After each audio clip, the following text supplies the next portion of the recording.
Hello student, अगर आप भी एग्जाम दे के आ गए हैं या एग्जाम देने वाले हैं तो इससे ज्यादा मोस्ट इम्पोर्टेंट वीडियो हो ही नहीं सकता। बिकॉज इस वीडियो में सबसे बड़ी डाउट क्लियर करने वाले हैं। बहुत से विद्यार्थी जी का कहना है सर एग्जाम में बहुत से क्वेश्चन का आंसर याद नहीं था तो खुद से बना बनाकर जैसे तैसे लिखे हैं, तो ऐसे में नंबर मिलेंगे या नहीं, और अगर मिलेंगे तो कितना मिलेंगे, और अगर नंबर कट होंगे तो कितना कट होंगे, तो सब कुछ इस वीडियो में जानेंगे। आप इस वीडियो को अच्छे से ध्यान से देखकर समझ लीजिए, क्योंकि आधा अधूरा ज्ञान कोई काम का नहीं होता, प्लस खतरनाक भी होता है। इसीलिए इस वीडियो को पूरा देखिएगा। देखिए, क्वेश्चन पेपर में तो बहुत से क्वेश्चन रहते हैं। अब ऐसे में क्वेश्चन पेपर में मौजूद सभी क्वेश्चन का आंसर याद ही हो ये कोई जरूरी नहीं है भाई। लाइक कुछ क्वेश्चन ऐसे भी होते हैं जो अननोन होते हैं, आई मीन उस क्वेश्चन का आंसर आप नहीं जानते रहते हैं। तो अब ऐसे में उस क्वेश्चन को छोड़ने से अच्छा है भाई कि कुछ मिला जुला कर लिख दिया जाए, क्योंकि छोड़ेंगे तो कुछ भी नंबर नहीं मिलेंगे भाई, कुछ भी नहीं मिलेंगे। और वैसे भी कहा जाता है कि भागते चोर की लुंगी या धोती खींच के रख लेना चाहिए। भले ही चोर ना पकड़ाए,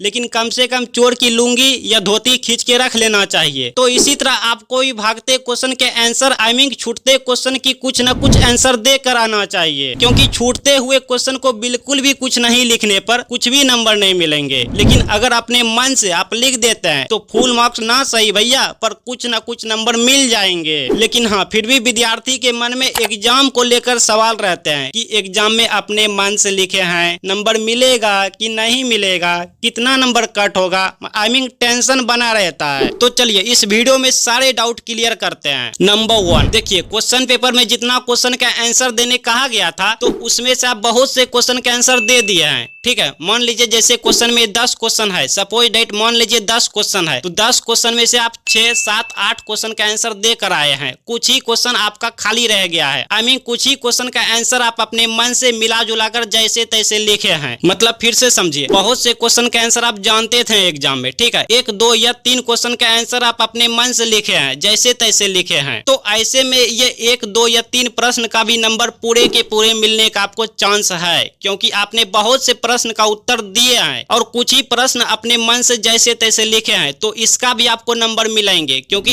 एग्जामिनर देखेंगे ये बच्चे पढ़ने लिखने वाला है, टैलेंट है, इन्होंने बहुत सारे क्वेश्चन का आंसर सही सही दिया है और कुछ ही प्रश्न का आंसर अपने मन से मिला जुला कर दिया है, तो उसका भी आपको नंबर दिए जाएंगे, क्योंकि एग्जामिनर आपसे इंप्रेस हो चुके होंगे, एग्जामिनर आपसे खुश हो गए होंगे, इसीलिए कि आपने बहुत से क्वेश्चन के आंसर दिए हैं और 1 ही 2 प्रश्न का आंसर अपने मन से जैसे तैसे मिला जुला कर लिखे हैं, तो आपका नंबर कट नहीं करेंगे। नंबर 2, लेकिन हाँ, क्वेश्चन पेपर में जितना क्वेश्चन का आंसर कहा गया था देने के लिए, उसमें से आपने बहुत कम क्वेश्चन का जवाब दिए हैं, बहुत कम क्वेश्चन का आंसर दिए हैं, और आप बहुत से क्वेश्चन का आंसर अपने मन से बना बनाकर जैसे तैसे लिखे हैं। मतलब ये कि कुछ ही क्वेश्चन के आंसर आप जानते थे और बहुत से क्वेश्चन का आंसर अपने मन से दिए हैं। मतलब कि कुछ ही क्वेश्चन का आंसर आप सही सही जानते थे और बहुत क्वेश्चन का आंसर आप जैसे तैसे अपने मन से लिखे हैं। तो ऐसे में अपने मन से जो आप बना बनाकर लिखे हैं बहुत सारे क्वेश्चन के आंसर, अगर उसी क्वेश्चन से रिलेटेड मिलता जुलता लिखे हैं तो नंबर उस क्वेश्चन का आपको 50% दिए जाएंगे। जैसे मान लीजिए कोई प्रश्न 8 अंक का है, 8 मार्क्स का है, और आप इस क्वेश्चन का आंसर जैसे तैसे मिला जुला कर रिलेटेड लिखे हैं, तो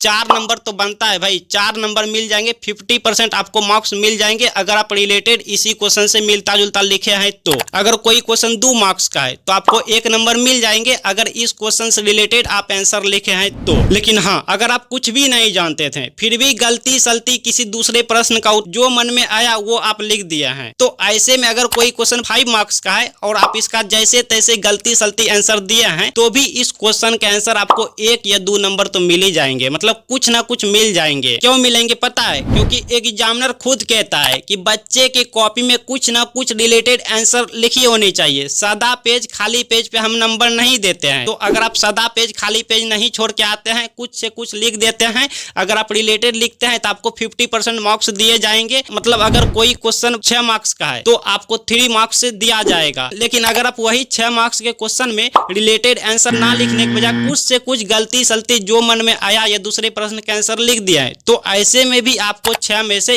1 नंबर दे दिया जाएगा। लेकिन हाँ, गलती सलती कुछ से कुछ जो आप लिखेंगे, अब ऐसा नहीं कि भाई आप उसके जगह पे इमोशनल बातें लिख दो, दुख भरी कहानी लिख दो, लव स्टोरी लिख दो, कसम लिख दो, धमकी पैसे रख दो, तो ये सब पे तब तो 1 भी नंबर आपको नहीं दिए जाएंगे।